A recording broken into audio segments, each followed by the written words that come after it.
seminar presentation on retort processing.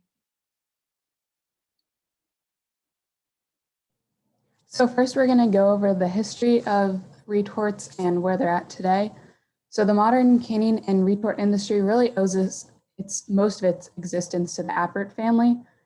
And first, the father, Nicholas Appert, created a rudimentary form of canning in 1790 in response to the French government's request for someone to create a better system of food preservation for the military in exchange for 12,000 francs. And he noticed that wine had a development of negative characteristics when it was open to air. So he was able to piece that together with about 15 years worth of experimentation to create a canning process that focused really mainly on the elimination of air because they didn't really understand microorganisms at that point. So he was mainly relying on what can I do to eliminate air, which ended up removing the microorganisms for the most part.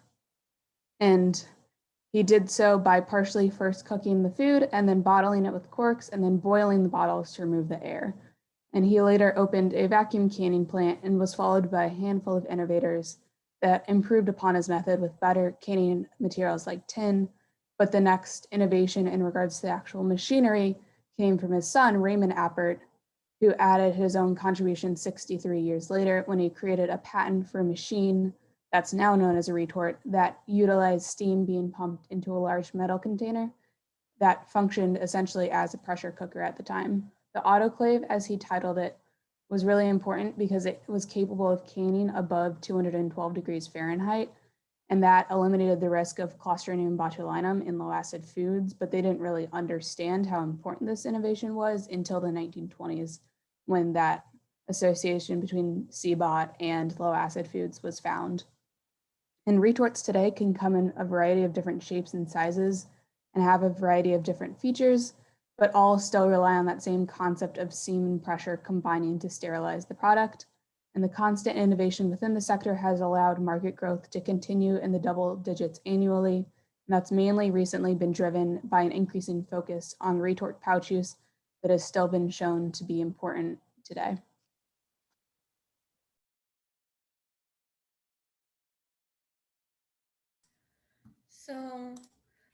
So during the still retort process, it was found that the green beans suspended in a brine reached the designated temperature of 250 degrees faster than that of the viscous refried beans and had a higher lethality than the refried beans as well. This is because the green beans were able to utilize convection as their mode of heat transfer due to the liquid present, while the refried beans were being heated up through conduction because they didn't have very much liquid, so there couldn't be a change in densities to help with the mode of transfer. Due to the green beans being heated through convection, the cold spot should have been at 1/4 of the can height. However, due to the thermocouple on top of the green beans can falling, it could not be seen whether the cold spot was in the center or at 1/4 of the can height. For the refried beans, the cold spot was found to be at the geometric center of the can. It was found that both products had color changes after retorting. The green beans had taken on a yellow-green color and was lighter than the original green, while the refried beans had become a darker brown color. For this experiment, the factor that impacted the processing time was the viscosity of the sample. The more viscous the sample, the longer it takes for the product to fully reach the chosen temperature, and while a non-viscous product will quickly reach that temperature and thus being more lethal than a viscous fluid.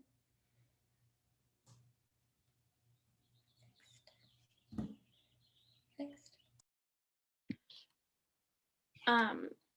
In the agitated retort, we looked at two other different variables, including headspace and the particles liquid ratio.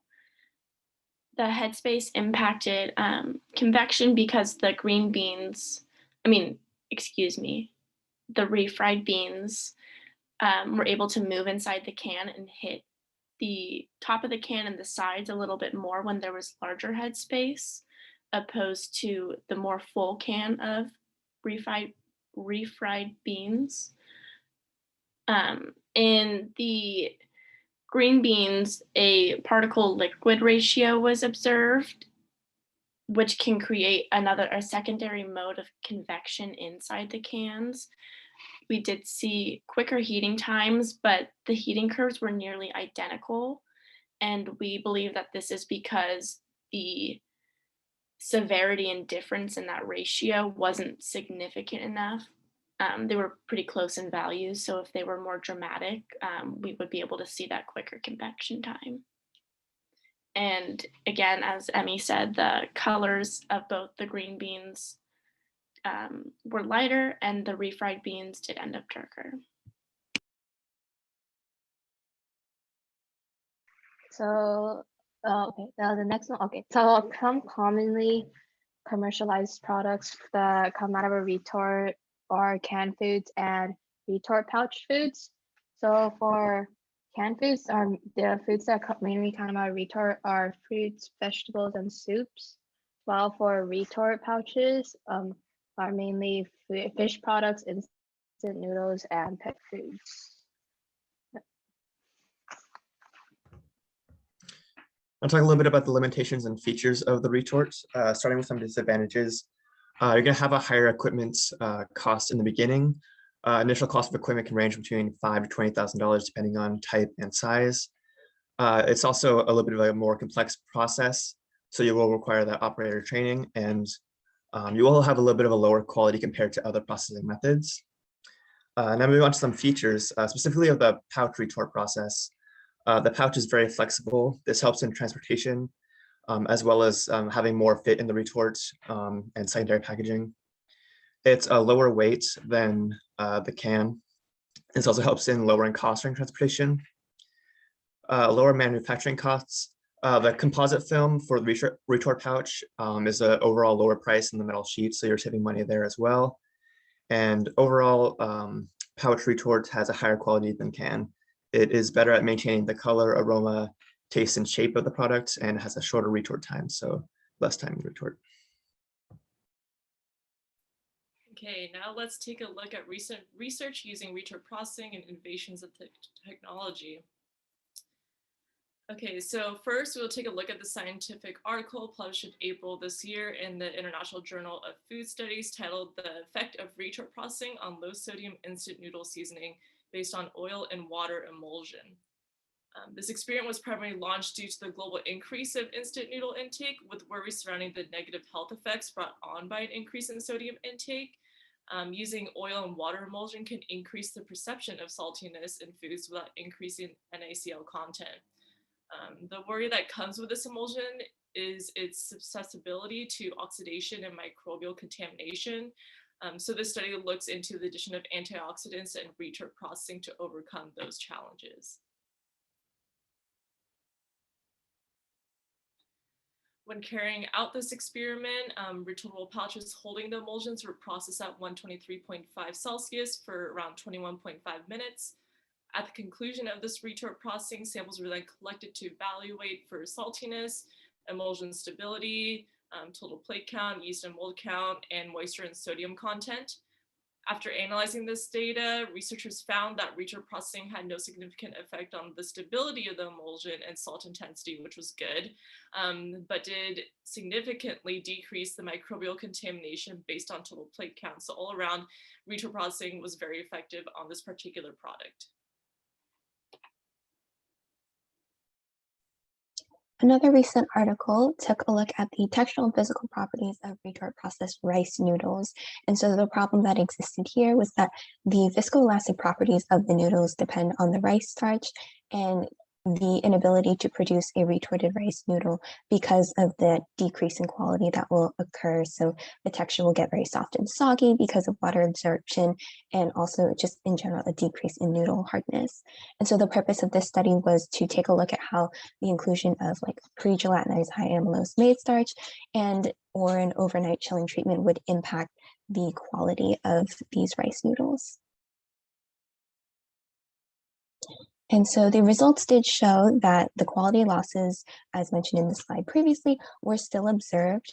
However, the amylose and chilling treatment for overnight did reduce the impact of the retort processing, and additionally, no color change or development of off flavors occurred.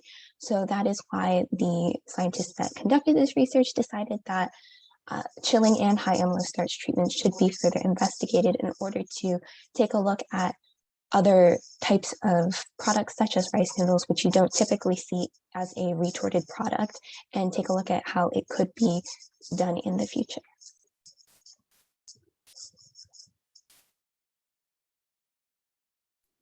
That is the end of our presentation. Thank you for listening.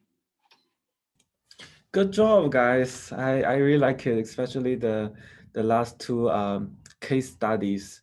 So any comments or any questions from you guys and from other groups? Maybe any questions about the introduction or any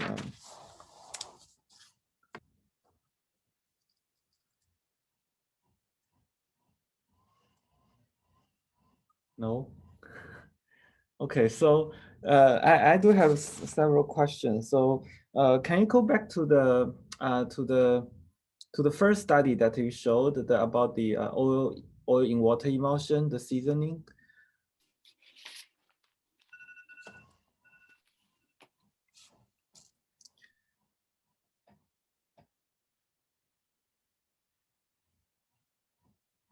Sorry, it's taking a while to load.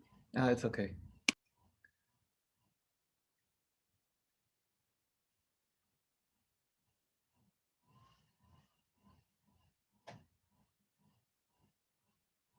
Okay, so seems the purpose of this study, let me wait a little bit.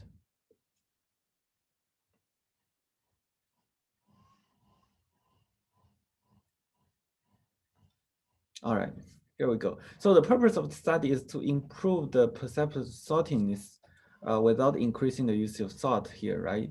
So, so my question is, what is the hypothesis behind it? Why does the retort processing can improve the perception here? Yeah, so I thought that this was actually super interesting. I think it said like towards the introduction of it, but it's something about how, yeah, so pretty much the presence of fat in the emulsion not only contributes to mouthfeel, but tightens the binding of the sodium substrate with the receptors of the taste buds. So I don't know, I thought that was pretty cool. Nice. Yeah. I think that's a very good answer because typically the bindings between the protein and the salt plays a very important role in terms of its actual perception, and I think some of study even shows that the majority of salt is non-tastable. So under those extremely high temperature, it's very interesting to study the dynamics. Because a lot of, if you go to grocery store and look at the category of the tomato soups and other like noodle products, you'll see that their sodium level is pretty high. And for those reduced sodium level products, they usually put a lot of fat as a compromise. So either they will be high in sodium or either high in fat. So there must be a reason behind it. So this is a very good exploratory study to show how to process this type of foods.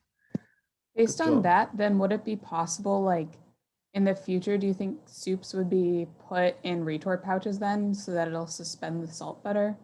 Yeah, that's a really good comment. But right now, I don't see any of those soup being processed by pouch, right? Most of them are still can processing. So that could be a very good opportunity in the future. Okay. Any questions from you guys?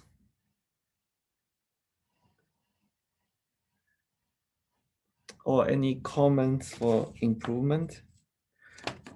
Okay, if not, then we will go to the next group. Okay.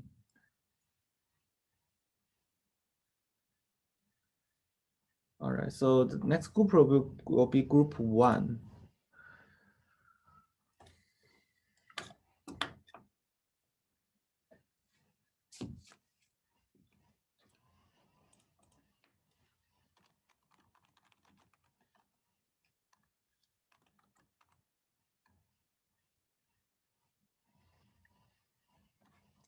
And Okay, I'll are you start guys timing. seeing the PowerPoint?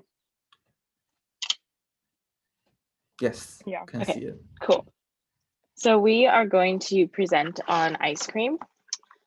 So I'm going to go over the history of ice cream and some of its origins. So ice cream dates back to as far as 2nd century BC. And the reason why it was invented is because people either accidentally or purposely were flavoring snow or ice.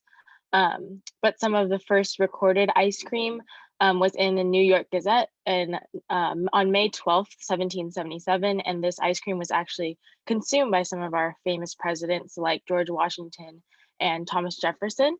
And I thought something that was kind of interesting is Thomas Jefferson actually had a really big interest in ice cream. And so the picture on the right is one of his recipes. And he actually also added cookies into it, which I thought was interesting because it's kind of similar to us adding the Oreos in lab. So yeah, I thought that was kind of cool.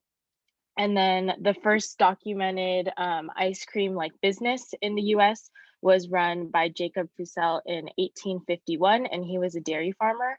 And one of his customers was in debt to him, so he sold his ice cream business to Jacob, and then he would use his leftover cream and milk to make ice cream. And it was a really big hit, and he sold his pints for only 60 cents, which I thought was interesting.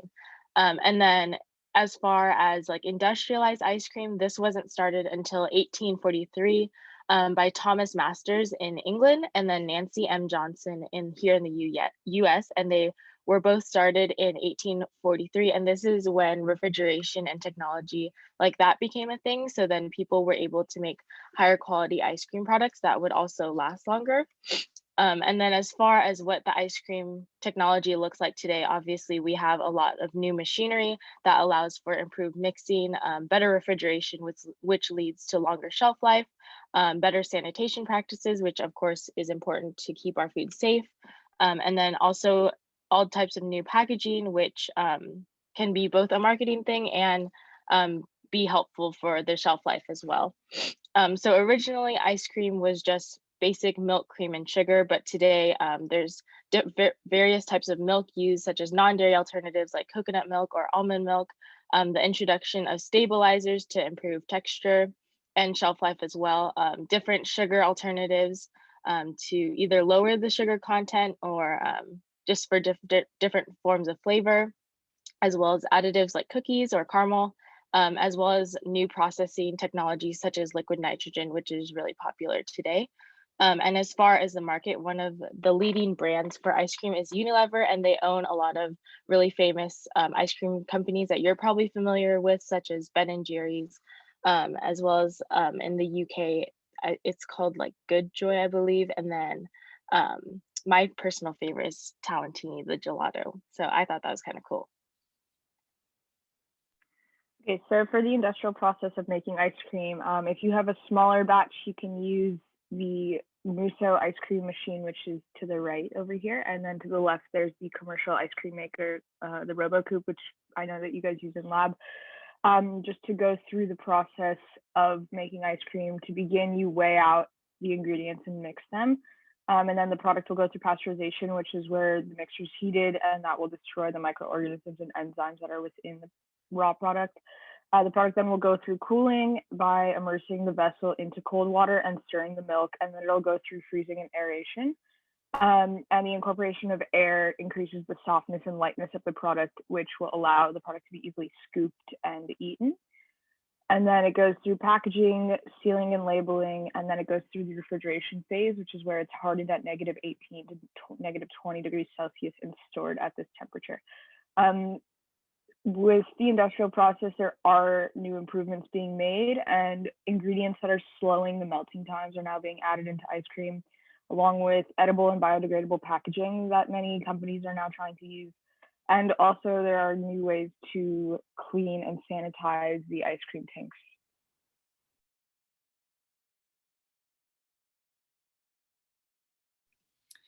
So another interesting part about ice cream is the different regulations. And the different names for it. So some of the ice creams Miley mentioned aren't necessarily labeled as an ice cream, but a frozen dessert.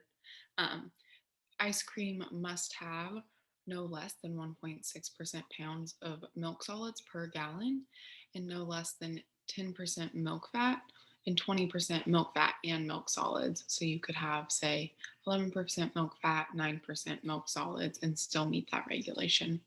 And then it must have less than 1.4 egg yolk solids. And then some of the classifications for different grades of ice cream are economy, standard, premium, super premium. These aren't set out in the CFR, but they're industry standards.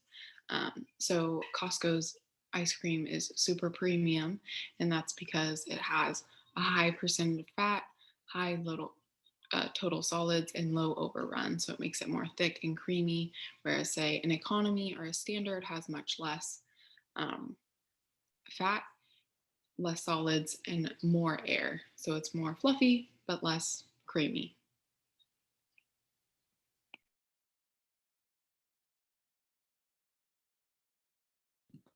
Awesome. And then for our lab procedure, we pretty much stuck to the protocol that was listed on Canvas, although the ice cream mix was actually already prepared to ensure that the mix was completely cooled before using it in the ice cream makers.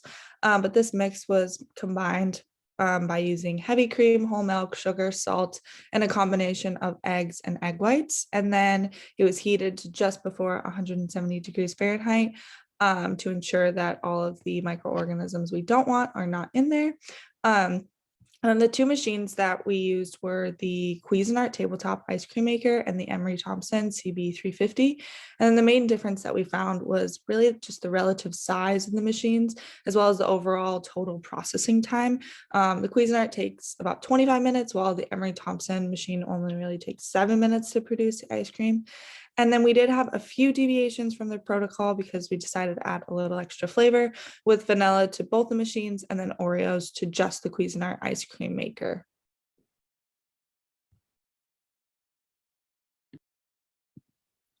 So what we found is that there was no significant difference in greasiness or fluffiness in the class data, and the Emery Thompson machine performed a lot better in terms of appearance and smoothness of the ice cream. To your right, you see least squared means plot of average appearance per the base on the bottom, and then the bottom is going to be smoothness per the base. And you can see the little blue line is the Emery Thompson machine, so it had a higher average appearance in the Cal Poly ice cream as well as smoothness there. The homemade base with yolk also performed pretty well in appearance and smoothness. The Emery Thompson machine performed better, possibly because it's just more efficient at freezing and mixing the ice cream. As Sophia mentioned, it only took 7 minutes to make great ice cream versus 25 minutes in the Cuisinart machine.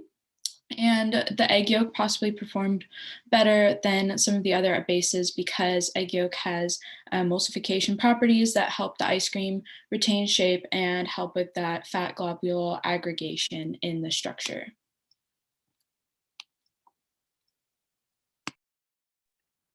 So we've talked about a couple of the commercialized products already, but ice cream comes in containers as big as a gallon to as small as a single serving. And there's also, I called it handheld ice cream, but there's ice cream bars that you can take on the go, and they're also single serving. And there's an infinite number of ice cream flavors and recipes, and flavors can range from vanilla to cicada, which is a bug. And people come up with new flavors every day. And the act of making ice cream has also become commercialized, where companies have created products for people to make ice cream in their homes. One of the most unique options I found was an ice cream maker in the shape of a ball that you just put ice and salt into one side of the ball, and then the other side you put your ice cream base, and then you can kick it around or throw it, and It makes your ice cream. I've also seen people make ice cream in plastic bags, which is kind of the same as the ball, and you just shake it. And then there's much nicer machines like the countertop one we used in lab that can be used to make ice cream from your home as well.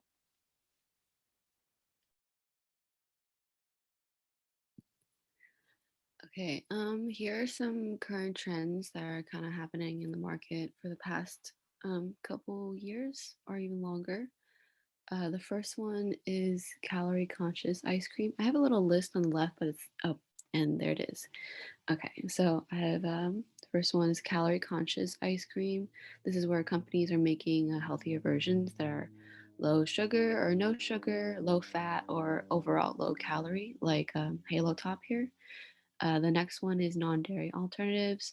There's a different number, or there are definitely customers who eat ice cream even though they're lactose intolerant or have any allergies or dairy allergies, or they just don't want to have dairy ice cream. So there's different alternatives on the market. You can see here there's the Oatly company where they make a vanilla oat-based ice cream. There's also cashew-based or avocado-based ice creams out there now. The next trend is the creation of more sophisticated flavors. Ice cream is known to be more of a kid's dessert, but adults also like to indulge. So there's new flavors with like alcohol. So you got Haagen-Dazs who's making a bourbon or the stout ice cream. And then there's more mature flavor palettes that are created like McConnell's sea salt ice cream and cookies flavor over here. And then the last one is nitro ice cream, which is basically nitro gas is used to flash freeze the ice cream before serving. Many businesses use this now to appeal to their customers. And then here are some research topics that came up also. Many of them are about replacing ingredients like stabilizers or fat content. They're also adding ingredients to enhance flavors or other properties. And they're also adding ingredients to make functional foods. So here on the left, there's a paper about using red dragon fruit and pumpkin ice cream. Both dragon fruit and pumpkin encourage hemoglobin synthesis, so the mix helps make blood. So the combination of these two makes a functional ice cream product. The purpose of this study was to evaluate the sensory properties of the ice cream and its consumer acceptability. And they found that a pumpkin to dragon fruit ratio of 60 to 40% to be pretty acceptable. And then here there's another paper about replacing fat in ice cream on the bottom right. They replace fat with whey protein concentrate or maltodextrin. And they also evaluate the organoleptic, physical, and chemical properties of the ice cream with the different substitutes at different percentages on different days. And they found that a few of them did work, and the one that was the best or most comparable to their control was the 7.5% fat.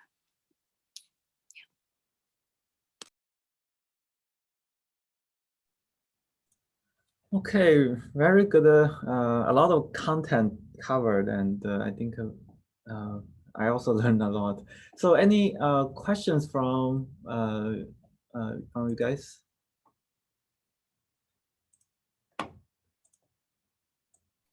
I really liked how it was organized, very visually pleasing, and I liked a lot of pictures. I always really like pictures in presentations. Any questions?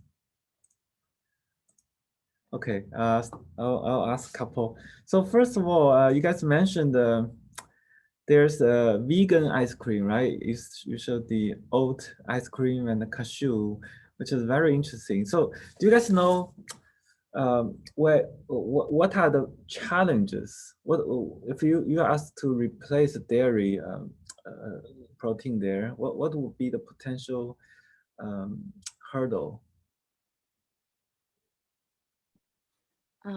There's definitely going to be a less creamy kind of texture because you don't have as much fat in the ice cream, I guess.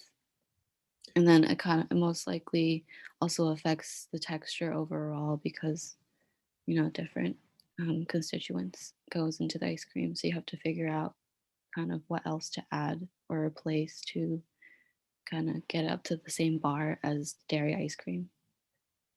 Yes, so the mouthfeel is definitely one of the challenge, right? So do you think they will replace the fat with other fat, or they only replace, because you know that for some for example, the cashew, it might not contain that much amount, and the melting point of fat from those nuts are quite different from the milk fat, right? So those are also something they might have to think about, because if in some vegetable oil, they basically they're liquid under that temperature, so there's no way we can, you know,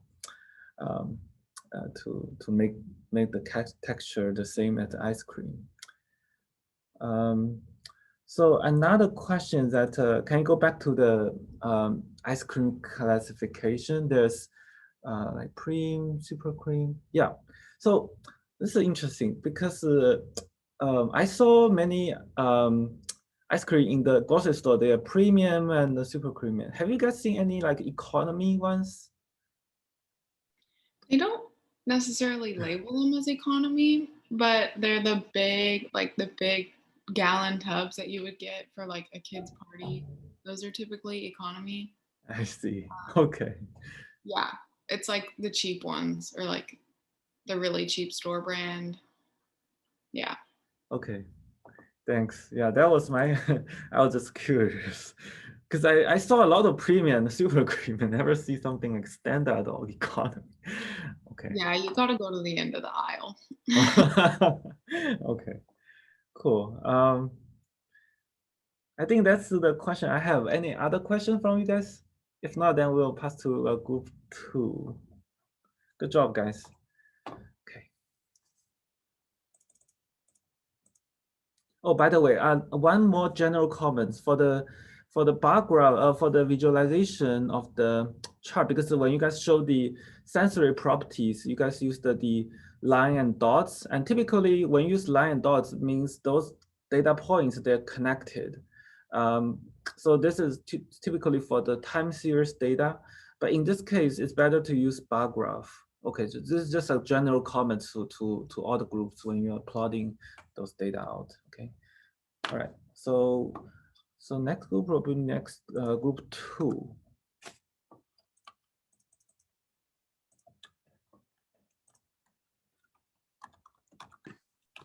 Hi everyone, we are group 2 and today we're going to be talking about ice cream. So ice cream's origins are known to date back to 2nd century BC. However, there is no specific date or inventor known. We know that Alexander the Great and Caesar often enjoyed snow flavored with honey or other fruits and juices. The first official account of ice cream in the New World, or the United States, comes from a letter written in 1744 to the governor of Maryland. There are records that show that President George Washington spent $200 on ice cream during the summer of 1790. And until 1800, ice cream remained a rare, exotic dessert enjoyed mostly by the wealthy or the elite. And around 1800, insulated ice houses were invented, and manufacturing ice cream soon became an industry in America, pioneered in 1851 by Jacob Fussell, who was a milk dealer in Baltimore. Like many other industries, ice cream production increased because of technological innovations, including refrigeration, homogenizer, electric power, packing machines, and new freezing processes. And there are a lot of commercialized products you can see on the market today for ice cream. When you go to the grocery store, you can find a variety of ice cream brands and also ice cream flavors. I listed some typical brands you see at the grocery store, such as Dreyer's, Ben & Jerry's, and Haagen-Dazs. and some basic flavors like vanilla, chocolate, cookies and cream, Rocky Road, but there are also a lot of fun flavors. Ben & Jerry's does a lot of fun and interesting flavors like cannoli. There are also many forms of ice cream. You can buy slow churned ice cream from Dryers, which is more fluffy. There's low fat and low sugar ice cream. And there's a lot of milk alternative ice creams for those who are lactose intolerant or have a dairy allergy. And you can also buy ice cream cones and ice cream sandwiches. And now Mintu will talk about market size.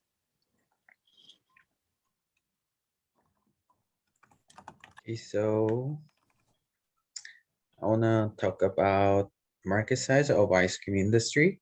The global ice cream market was valued at $68 billion in 2016 and is projected to reach $97 billion by 2023. The market size of the ice cream production industry in the United States is $8.9 billion in 2021 and expected to increase 3.1% by 2023. The world's largest ice cream manufacturer is Unilever.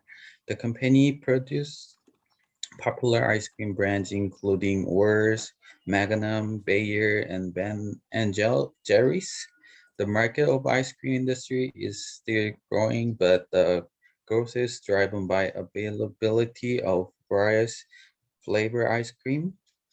As a result, the ice cream consumer would pay a premium price for this product, which in turn increases the market size. So another growing market in the ice cream industry is vegan ice cream. Vegan entails that there are no animal products used, which includes egg and mostly dairy. So the global vegan ice cream market was valued at 520.9 million in 2019, and it's really growing really fast to reach 805.3 million by 2027. And Europe was the highest contributor to the global vegan ice cream market with 188.6 million in 2019.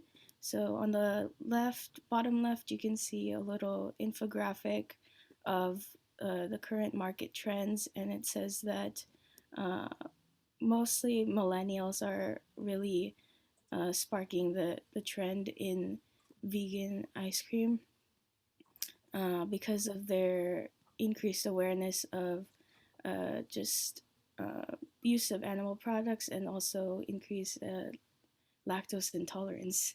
But you may be wondering what sort of vegan ice creams with egg replacers are currently on the market. So one of them is the product here in the bottom center, which is called Sweet Nothings, which includes chia seeds and flax seeds. In FSN 408 product development class, the team I'm working with briefly looked at the possibility of chia seeds functioning as an egg replacer. And it turns out that 1 tablespoon of chia seeds with the addition of 3 tablespoons of water will turn into a gel that is equivalent to 1 egg.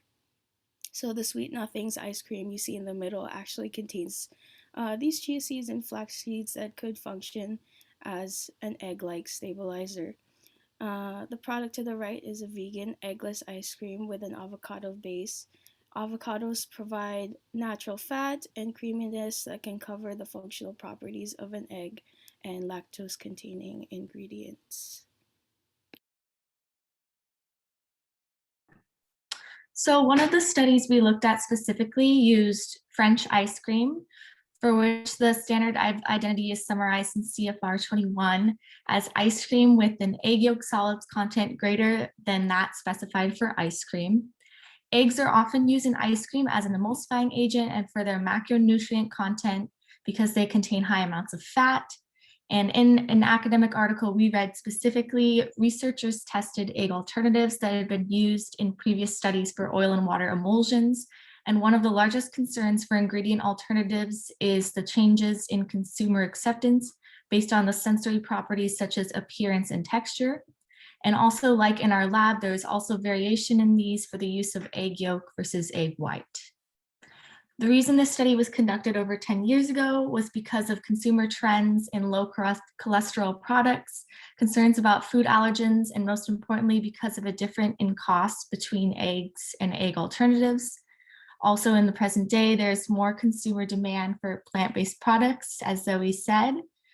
And from a product development standpoint, the benefits of egg alternatives, such as lower costs, must outweigh the costs of possible changes in appearance and texture compared to the actual egg ingredients that could negatively impact consumer acceptance. Now, the title of the article that we looked at is Comparison Study of Egg Yolks and Egg Alternatives in French Vanilla Ice Cream, and it's in the Journal of Texture Studies. The objectives were to compare egg alternatives to each other and to egg-based controls, and to perform physical and sensory analyses to compare the alternatives to controls in the French vanilla ice creams. And the alternatives used were modified cornstarch, whey protein concentrate, soy protein isolate, and then the control of egg yolk. So similar to lab, this experiment used the simple ingredients such as cream, milk, sugar, and as Georgia mentioned, in this experiment, 3 alternative treatments plus the control of using the egg yolk were used. In this process, 3 10-gallon batches of ice cream were produced for each of the 4 treatments as seen on the table. Each batch was pasteurized at 74 degrees Celsius for 30 minutes in a double jacketed steam kettle. The mix was then cooled to 32 degrees Celsius and homogenized at 1,500 psi. The homogenized mix was then tempered for 24 hours, and the samples were collected for color and rheological analyses. The samples were also aged 24 hours and placed in an instant freezer to freeze the mixtures to -10 degrees Celsius and 100% overrun. The frozen ice cream was then packaged into half-gallon pint and 6-ounce paperboard containers for sensory, texture, and melt tests. So we're going to look at some of the results of the physical characteristics of the study, starting with color. There were significant differences between the yolk and the other treatments used. And the egg yolk was found to contribute to higher B scale and yellowness compared to the other treatments. These differences in yellowness values were due to the presence of carotenoids in the egg yolk themselves compared to the lack in the other ones. Going to viscosity, the differences in viscosity between the control and the protein-based treatments were not significantly different compared to the starch alternative. However, as we can see in the viscosity bar, there was a 10-fold rise in viscosity from the control, the egg yolk, to the starch-based treatment. This difference was most likely due to the starch being a complex polysaccharide with a high affinity for hydrogen bonding, which contributed to higher intermolecular forces in the system. And going to our next ones, we have melting. The control and the starch had lower levels of destabilized fat, which tend to increase melting rate. The protein-based replacements emulsified the flat gall. As you can see on the left and the bottom 2 images, you can see the network kind of holding up on top of the mesh, and we can see that they emulsified the flat globules too well, which created a fat network that was resistant to deformation. Lastly, going to texture, the effects of the emulsification in the fat network show a texture that was similar to the melting resistance. The fat network created produced a product with higher levels of overall hardness, which later contribute to other properties as well. And then we go on, and Yvonne will pass it back to Yvonne to talk about some of the sensory characteristics. Yeah, so in this experiment, they tested 102 panelists that were untrained, and the results showed that overall there were no significant differences in appearance and mouthfeel of the control, modified cornstarch, whey protein concentrate, but the soy protein isolate was shown to be least desirable, in which they had the lowest acceptability score, low significance in appearance, mouthfeel, and flavor. Overall, the control showed to have the highest flavor desirability, where 81% of the panelists said they would purchase the control again, compared to 36% for the soy protein isolate alternative. And now Georgia will talk about the innovations. All right, so in a very recent 2021 study, it cites the use of phospholipids or cyclodextrins as alternative options for emulsifiers instead of starches or soy or whey proteins that were used in this experiment. Cyclodextrins and phospholipids have hydrophobic and hydrophilic characteristics. And the study found that the use of mono and diglycerides as emulsifiers in ice cream is still preferred over the alternatives, as that and food gums are usually the ones that are used in ice creams right now. Also, phospholipids were suggested to be used in combination with whey protein concentrate.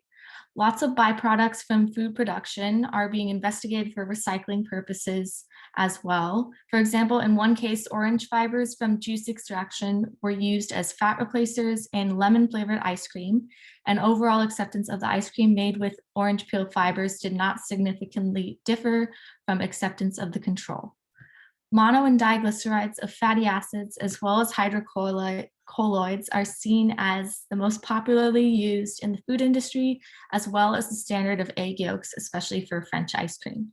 There's still growing market interest now for more clean label friendly ingredients like the ones listed above. Thank you. Good job, guys. Any questions from other groups?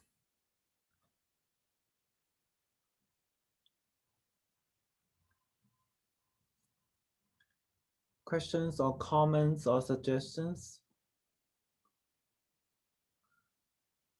Okay, so back to me. So you guys mentioned the very interesting fiber replacer to substitute fat in there's a 2014 study, right? So I think it's last slide. So do you know it was that like a partial replacement or was a full replacement? I believe it was a full replacement. They tried different methods of extracting it. I think they used like peel, seeds, like they used different ingredients from the oranges, but I thought it was really interesting. This is, if this works, it will be incredible because I think right now the main concern, because group one also presented the replacement of the emulsifier, right? So, but the problem is that with the egg yolk, it's used in a very small amount. It doesn't necessarily, and the impact on the health is mainly contributed by the fat level because that's where all the calories from. But if we can use fibers to replace fats, that's like a double win because the fat is the fiber is the gut microbiota feeder, right? So it's like so if that works, it will be a really good product in terms of health. But I don't know how good the sensory perception is. So very interesting. Definitely, I think that's one of the trend in the future. Even it's not a full replacement. If there's like 10% of the fat can be replaced by the fiber, that'll be much more healthy, the food product. So another thing is that you guys mentioned the melting resistance, right? I think it was in one of the study. Right, exactly.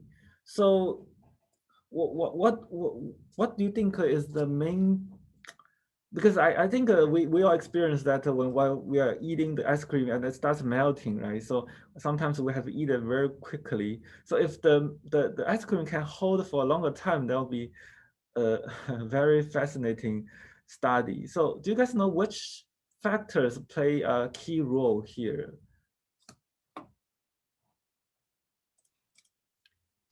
believe it has something to do with the emulsifying properties of the whey-based protein base, like the whey and the soy. They're able to kind of destabilize that fat globule network, but it kind of does it at a more efficient rate, or it does it kind of like too well compared to egg yolk, which kind of gets that like very dense fat network. And as we can see in like the image, just that network just can't pass through that mesh, and that's what gives it that really resistance to melting property. Nice. So was this stored in room temperature, or do you know what temperature? If it's room temperature, then it lasts for 1 hour. That's like incredible. I think it's like that with like the Walmart ones. If you feel like buy like the ice cream bars, they just kind of like won't melt but it's like interesting. Okay, cool. Well, any other questions from you guys? If not, I'll pass it to group 3.